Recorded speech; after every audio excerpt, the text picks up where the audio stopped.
శ్రీ సాయినాథాయ నమః. శ్రీ సాయి సచ్చరిత్రం 7వ అధ్యాయం. అద్భుతావతారము, సాయిబాబా వైఖరి, వారి యోగాభ్యాసము, వారి సర్వాంతర్యామిత్వము, కుష్టు భక్తుడి సేవ, కాపర్డే కుమారుని ప్రేగు, పండలి ప్రభు పుట్ట. అద్భుతావతారం. సాయిబాబా హిందూ అన్నచో వారు మహమ్మదీయుని వలె కనిపించుడువారు.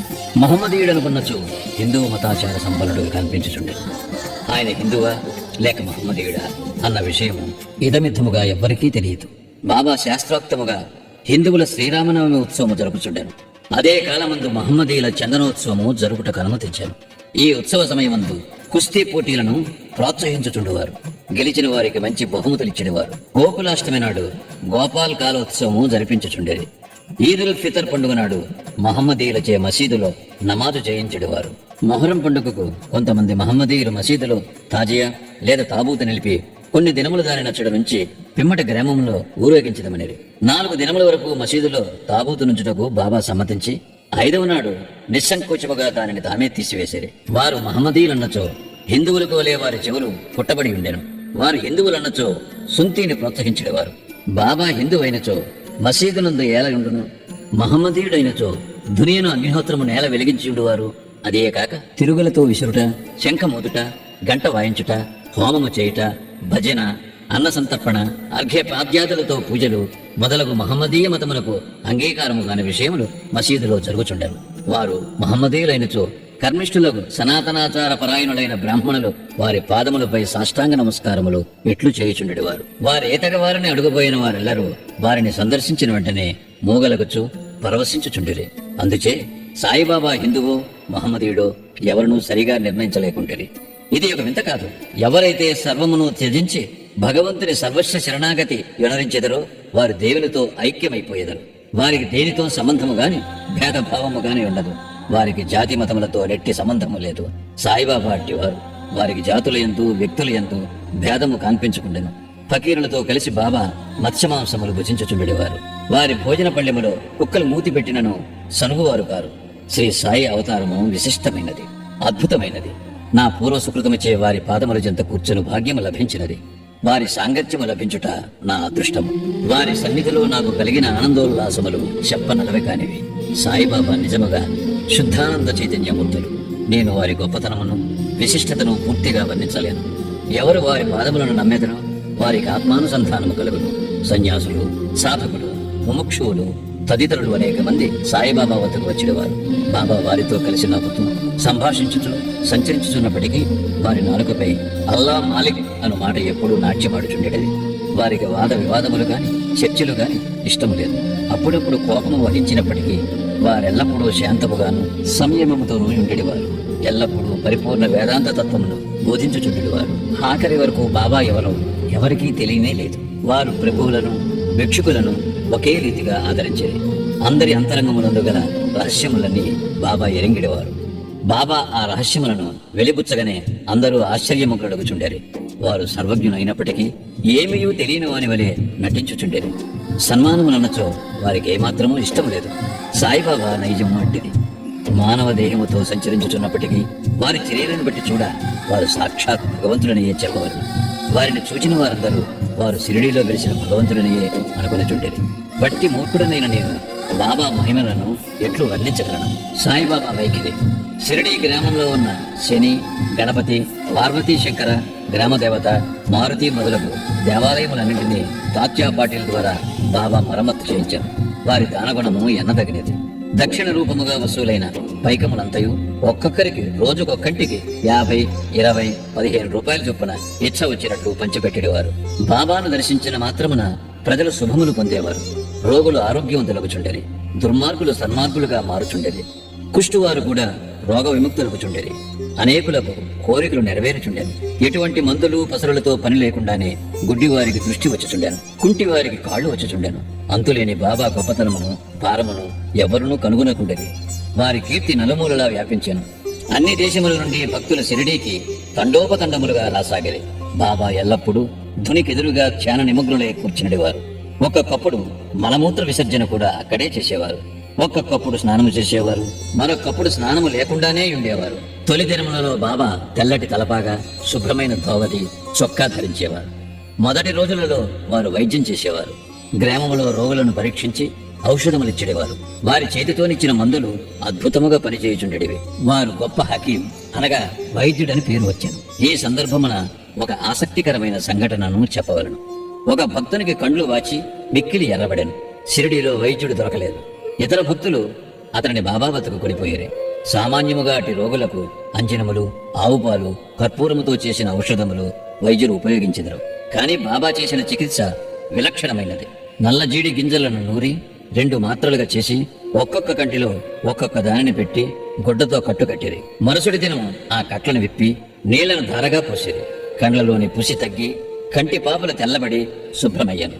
నల్ల జీడి పిక్కలను నూరి కండ్లలో పెట్టినను సున్నితమైన కండ్లు మండనే లేదు. అటువంటి చిత్రములు అనేకములు గలవు. కానీ అందు ఇదొకటి మాత్రమే చెప్పబడినది.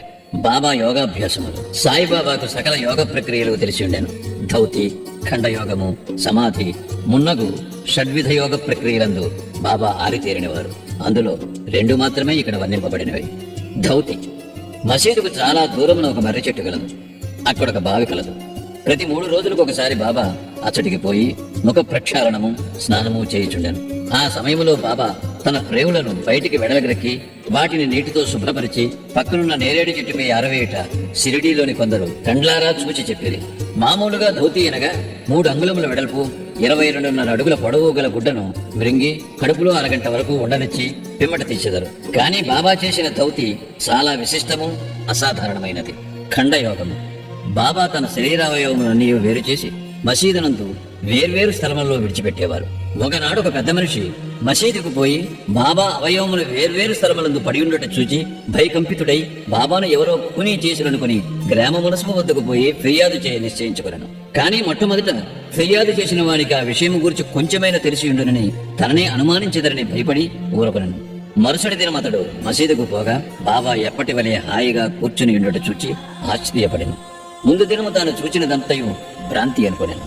చిరుప్రాయము నుండి బాబా వివిధ యోగ ప్రక్రియలు చేయుచుండెను. వారి యోగస్థితి ఎవరికిని అంతుపట్టనిది.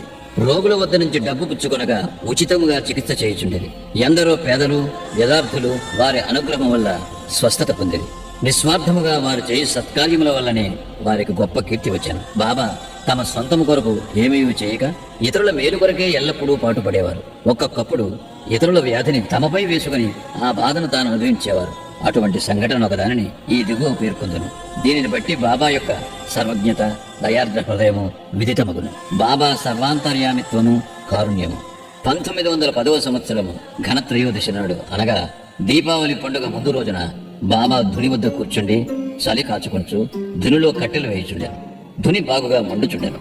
కొంతసేపైన తరువాత హఠాత్తుగా కట్టెలకు మారు తన చేతిని ధునిలో పెట్టి నిశ్చలముగా ఉండిపోయారు. మంటలకు చేయి కాలిపోయాను. మాధవుడనే నౌకరు మాధవరావు దేశపాండేయు దీనిని చూచి వెంటనే బాబా వైపు పరుగిడిది. మాధవరావు దేశపాండే బాబా నడుమును పట్టుకుని బలముగా వెనకకు లాగాను. దేవా, ఇట్లేల చేసిదరని బాబాని అడిగిరే.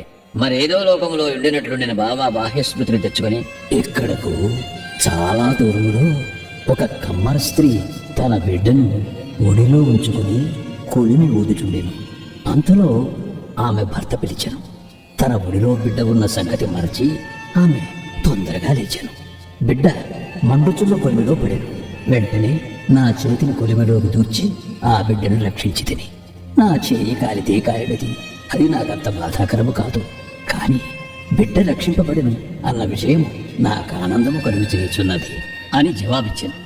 కుష్ఠరోగ భక్తుని సేవ. బాబా చెయ్యి కాలనిన సంగతి మాధవరావు దేశపాండే ద్వారా తెలుసుకునే నానాసాహెబ్ చందోర్కర్ వెంటనే బొంబాయి నుండి డాక్టర్ పరమానంద అయిన ప్రఖ్యాత వైద్యుని వెంట పెట్టుకుని వైద్య సామగ్రితో సహా హుటాహుటిని షిరిడీ చేరాడు.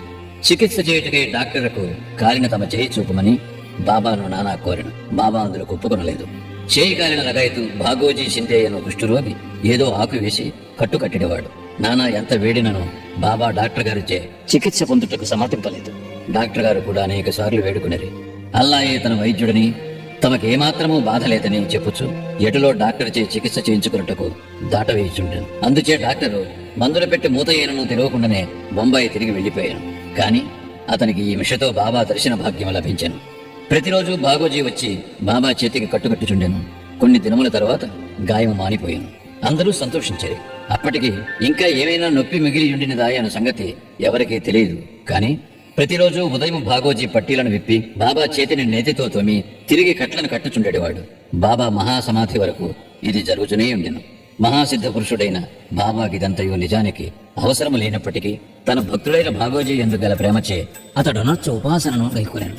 బాబా లిండికి పోవునప్పుడు భాగోజీ బాబా తలపై గొడుగు పట్టుకుని వెంట నడిచెడివాడు. ప్రతిరోజు ఉదయం బాబా ఉరి యొద్ద కూర్చొనగానే భాగోజీ తన సేవా కార్యం మొదలెడువాడు. భాగోజీ గత జన్మయందు చేసిన పాప ఫలితముగా ఈ జన్మమున కుష్ఠరోగముచే బాధపడుచుండెను. వాని వేళ్లు ఈడ్చుకుని పోయి ఉండెను. వాని శరీరమంతయు చీము కారుచు దుర్వాసన కొట్టుచుండెను. బాహ్యమునకు అతడు ఎంత దురదృష్టవంతుని వలె కనిపించినప్పటికీ అతడు మిక్కిలి అదృష్టశాలి, సంతోషి. ఎందుకనగా అతడు బాబా సేవకులందరిలో మొదటివాడు. బాబా సహవాసమును పూర్తిగా అనుభవించినవాడు. కాబడ్డే కుమారుని ప్లేగు వ్యాధి బాబా విచిత్ర లీలలో ఇంకొక దారిని వర్ణించెను. అమరావతి నివాసియకు దాదాసాహెబ్ కాబర్డే భార్య తన చిన్న కొడుకుతో కలిసి షిరిడీలో కొన్ని దినములుండెను. ఒకనాడు కాబర్డే కుమారునికి తీవ్ర జ్వరము వచ్చెను. అది ప్లేగు జ్వరం కింద మారెను. తల్లి మిక్కిలి భయపడెను. షిరిడీ విడిచి అమరావతి పోవాలననుకుని సాయంకాలము బాబా బూటీవాడ వద్దకు వచ్చుచున్నప్పుడు వారిని సెలవు నడగబోయాను. గద్గద కంఠముతో తన చిన్న కొడుకు ప్లేగుతో పడి ఉన్నాడని బాబాకు చెప్పాను. బాబా ఆమెతో దయతో మృదువుగా ఇట్లనెను. ప్రస్తుతము ఆకాశము మబ్బు పట్టి ఉన్నది. కొద్దిసేపటిలో మబ్బులన్నీ చెదిరిపోయి ఆకాశము నిర్మలమవను. అట్లనచో బాబా కఫ్నీని పైకెత్తి చంకలో కోడిగుడ్లంత పరిమాణము గల 4 ప్లేగు పొక్కులను చూపుతూ, నా భక్తుల కొరకు నేనెట్లు బాధపడిదను చూడు, వారి కష్టములన్నీ నావే. ఈ మహాద్భుత లీలను చూచిన జనులకు మహాత్ములు తమ భక్తుల బాధలు తామే ఎట్లు స్వీకరింతురో అనే విషయం స్పష్టమయ్యను. మహాత్ముల మనస్సు మైనము కన్న మెత్తనిది, వెన్నవలి మృదువైనది. వారు భక్తులను ప్రత్యుపకారమేమీ ఆశించక ప్రేమించెదరు. భక్తులనే తమ స్వజనులుగా భావించెదరు. బాబా పండరి ప్రయాణం. సాయిబాబా తన భక్తులను ఎట్లు ప్రేమించుచుండెను, వారి కోరికలను అవసరములను ఎట్లు గ్రహించుచుండెను ఈయన కథను చెప్పి ఈ అధ్యాయం ముగించెదరు. నానాసాహెబ్ చందోర్కర్ బాబాకు గొప్ప భక్తుడు. అతడు ఖాందేశులోని నందూరు బారులో మామల్తాదారుగా నుండెను. అతనికి పండరీపురమునకు బదిలీ అయ్యాను. సాయిబాబా యందు అతనికి గల భక్తి అను ఫలము ఆనాటికి పండాను. పండరీపురమును భూలోక వైకుంఠమనెదరు. అట్టి స్థలమునకు బదిలీ ఎగుటచే అతడు గొప్ప ధన్యుడు. నానాసాహెబ్ వెంటనే పండరిపోయి ఉద్యోగంలో ప్రవేశించవలసి ఉండెను. షిరిడీలో ఎవరికీ ఉత్తరము రాయక హుటాహుటిని పండరికి ప్రయాణమయ్యాను. ముందుగా షిరిడీకి పోయి తన విఠోబాయకు బాబాను దర్శించి ఆ తర్వాత పండరికి పోవాలనుకున్నాను. నానాసాహెబ్ షిరిడీకి వచ్చే సంగతి ఎవ్వరికీ తెలియదు. కాని బాబా సర్వజ్ఞుడొకటిచే గ్రహించను. నానాసాహెబ్ నీమ్గాం చేరేసరికి షిరిడీ మసీదులో కలకలము రేగను. బాబా మసీదులో కూర్చుండి మహల్సాపతి, అప్పా షిందే, కాశీరాములతో మాట్లాడుచుండెను. హఠాత్తుగా బాబా వారితో ఇట్లనెను. మన నలుగురము కలిసి భజన చేసేదము. పండరీ ద్వారములు తెరిచినారు కనుక ఆనందముగా పాడేదము లెంటు. అందరూ కలిసి పాడదొడంగిరి. ఆ పాట యొక్క భావం ఏమనా, నేను పండరి పోవలను, నేనక్కడనే నివసించవలను. ఎందుకనగా అదే నా ప్రభువు యొక్క ధామం. అట్లు బాబా పాడుచుండెను. భక్తులందరూ బాబాను అనుకరించరి. కొద్దిసేపటికి నానాసాహెబ్ కుటుంబ సమేతముగా వచ్చి బాబా పాదములకు సాష్టాంగ నమస్కారం చేసి తనకు పండరీపురము బదిలీ అయినదని, బాబా కూడా వారితో పండరీపురము వచ్చి అక్కడ ఉండవలసినదని వేడుకొని అటుల ప్రతిమానుటకు అవసరం లేకుండాను.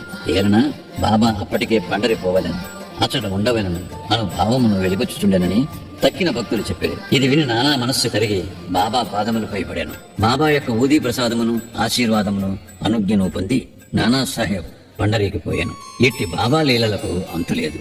7వ అధ్యాయం సంపూర్ణం. సద్గురు శ్రీ సాయినాథార్పణమస్తు. శుభం భవతు. మొదటి రోజు పారాయణము సమాప్తం.